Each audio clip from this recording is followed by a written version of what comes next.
আল্লাহ রাব্বুল আলামিন বলেন, ফি জান্নাতি ইয়াতাসাআলুন আনিল মুজরিমিনা মা সালাকাকুম ফি সাকার। আল্লাহ রাব্বুল আলামিন সূরাতুল মুদ্দাসসিরের ভিতরে সুন্দর করে বলতেছেন, জান্নাতের ভিতরে দুইজন মানুষ, দুইজন বন্ধু এক জায়গায় বসে মুখোমুখি বসে তারা কথোপকথন করতে থাকবে। জান্নাতের ভিতরে আপনি যদি জান্নাতি হন তাহলে যার জন্য দোয়া করবেন আল্লাহ রাব্বুল আলামিন তাকে আর আপনাকে একই জায়গায় জান্নাতে পাশাপাশি থাকার সুযোগ করে দিবেন। এরকম দুইজন পাশাপাশি বসে গল্প করতেছে, ফি জান্নাতি ইয়াতাসাআলুন। আল্লাহ রাব্বুল আলামিন সুন্দর করে বলতেছেন, এরকম দুইজন জান্নাতি পাশাপাশি বসে গল্প করতেছে।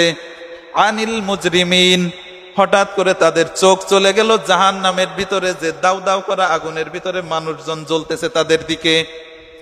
ওই একজন আরেকজনকে বলতেছে, হে আমার জান্নাতি ভাই, তুমি কি বলতে পারো যে ওই লোকগুলো জাহান্নামে কেন?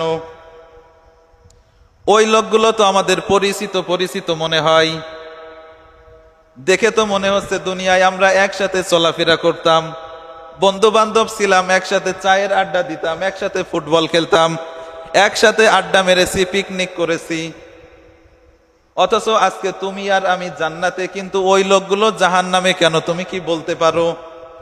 অপর জান্নাতি ব্যক্তি বলবে যে, হে আমার জান্নাতি ভাই, এই কথা তো আমি বলতে পারি না, চলো আমরা ওদেরকে গিয়েই জিজ্ঞাসা করি।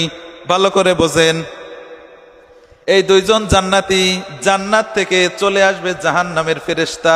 জাহান্নামের যে গেট আছে, ওই জাহান্নামের গেটের কাছে এসে মালিক ফেরেশতার কাছে জিজ্ঞাসা করবেন, হে জাহান্নামের মালিক ফেরেশতা, আপনি কি বলতে পারেন যে ওই লোকগুলো জাহান্নামে কেন?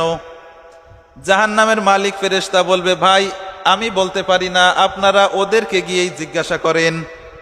এই দুইজন জান্নাতি ওই জাহান্নামীদের কাছে গিয়ে জিজ্ঞাসা করবে, মা সালাকাকুম ফি সাকার, হে আমার জাহান্নামী ভাইরা, তোমরা এই জাহান্নামের ভিতরে কেন এসেছো?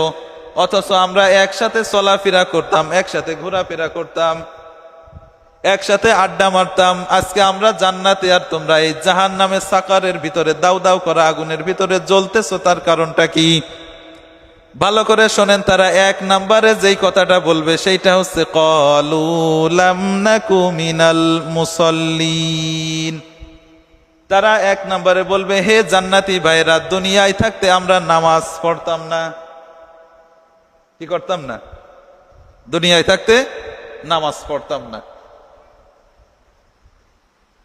তাহলে নামাজ না পড়লে যে জাহান্নামে যাওয়া লাগবে, এই ব্যাপারে কোনো সন্দেহ আছে?